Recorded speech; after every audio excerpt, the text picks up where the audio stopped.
Welcome back to Overtime, ladies and gentlemen. I'm your host, Wave Punk, and joining us on the desk, Gibbs is here. He's in the house, ladies and gentlemen.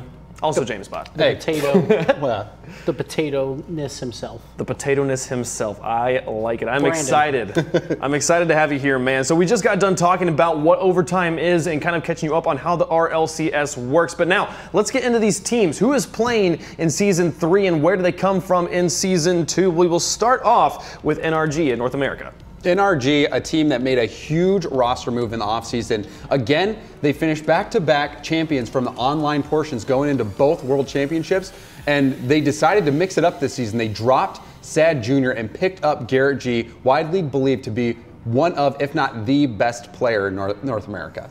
So then the second team, we'll look at G2 Esports, a team that did not really deliver as we were expecting in Season 2, but they are here to try again in Season 3. There's a long 3-month off season. I call it the G2 sweepstakes. Kronovi taking his time to pick up his teammates. He picks up JNaps early from Selfless and then picked up Rizzo from Take3 about a month before the start of the season, and this team has looked extremely strong. Yeah, that was the one thing that kind of was causing the NA roster shuffle was who is Kronovi going to pick, because that essentially just knocks all the dominoes down and they just keep going. So that one, I think they picked quite well because they're a pretty fierce team. Yep.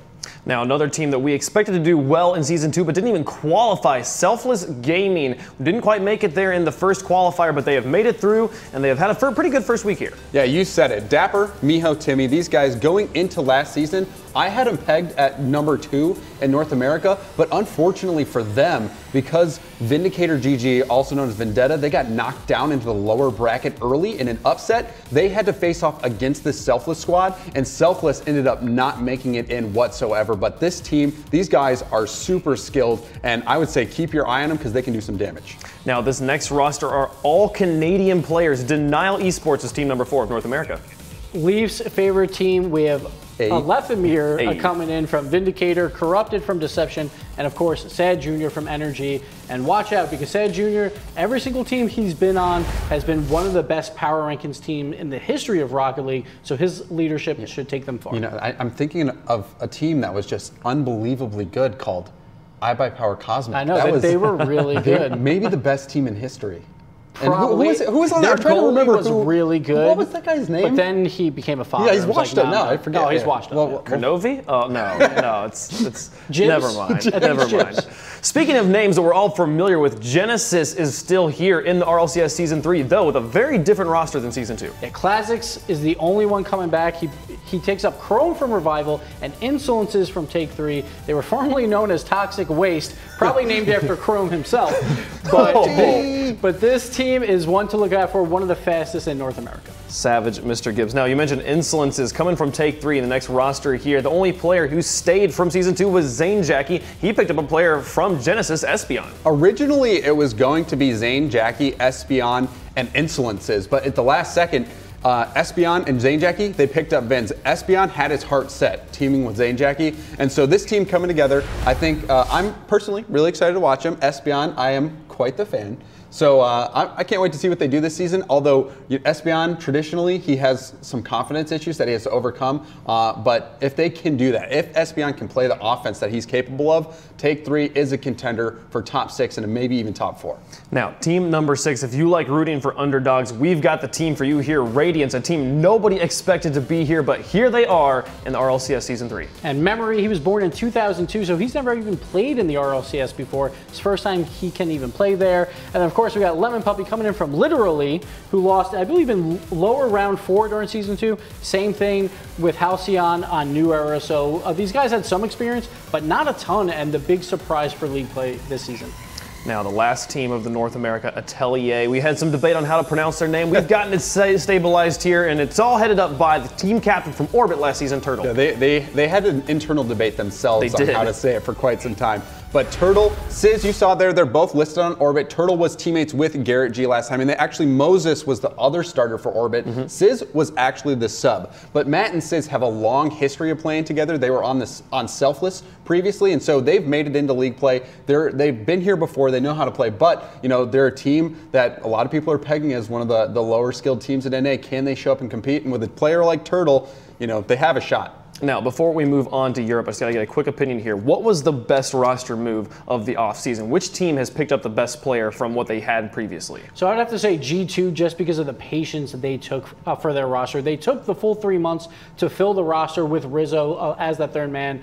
Hats off to Kronovi for taking his time and picking the 2 teammates he really wanted, and they're one of the favorites right now in North America. Yeah, okay. For me, I would say NRG. I think it hasn't shown yet, but I think Garrett is going to continue to just develop as a player. He's so young. He's got so much raw talent. That pickup of Garrett was clutch, and I think NRG made the best move. Absolutely. I think I'm on James Bott's side here. I really want to see how Garrett plays on the NRG roster, but moving over to Europe, we're going to start off with the reigning world champions, Flipside Tactics, who's an easy roster to talk about because they changed nothing. And they're the only team to not change anything. Everyone else is changing rosters because of this team. They want to beat them. They want to be the world champions.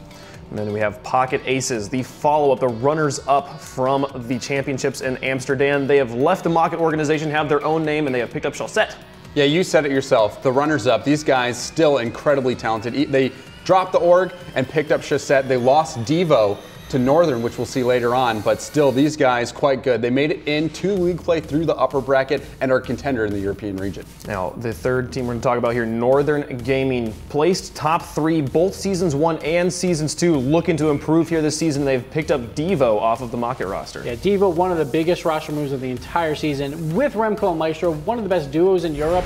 They've come in third both lands, and now they're really looking to add that third player like Devo to actually win the World Championship. Now that rounds out the kind of 3 teams that we are most familiar with, everybody that are most popular. Now we get into teams that, while maybe people haven't heard of as much, they are still very, very deadly here in the European region. Starting off with Secrecy, made up of players maybe many people have not heard of, but that have been just popping heads and taking names in the Rocket League scene. Metzenaris and Magnus, these guys have played together before. You see Aeriality, Kaunos. If you're familiar with the European region, these teams, they've been around and always hovering near that bubble. And then, oh my dog, a lot. Used to be on Kapow previously, but these guys kind of a group of misfits in a sense, coming together and really jettisoning towards the top. They have had spectacular performances recently in other tournaments online and made it into league play and are a contender as well. Europe, so dead. Every team has a shot.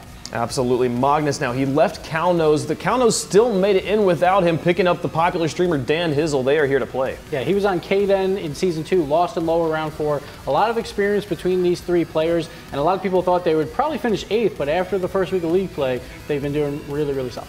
So then finally, Maka Esports here, a team that we saw earlier, their old roster, those players left Pashy and the boys, and now they've picked up Mystic, Fairy Peak, and K-Dop. Yeah, Mystic, or Fairy Peak and K-Dop, these guys so deadly as a 2s pair. They've been winning almost every 2v2 tournament that they've played in. And then Mystic, he got dropped from Northern Gaming after underperforming, some people would say, but with that squad, they have been performing very well. They had a rough start in league play, but I think they're going to be able to bounce back because they just have so much talent. Now, we've seen a few rosters today already of players who seemed to like they kind of threw 3 random players together. One team just made that their namesake, the Leftovers here. A team maybe we didn't expect to make it this far, but they have been the story so far of Season 3. Farah, Siki, and Sasuke, yes, they are the Leftovers, but they're making their statement here. 2-0 in league play in the first week. Watch out for them throughout this season. And just to clarify, Farah is in fact a male. Yes, that is true. He is male, absolutely. Sorry. Last roster, the team that got a second chance and made the best of it, Penta Esports, is here. And Penta is one of those teams where they had an incredibly disappointing performance in Season 2. They were pegged as a top team.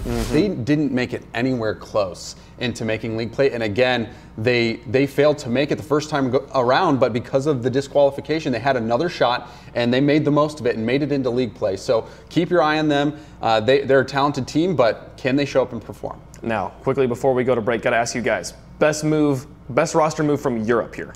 I would have to say Northern Gaming. Devo is a monster.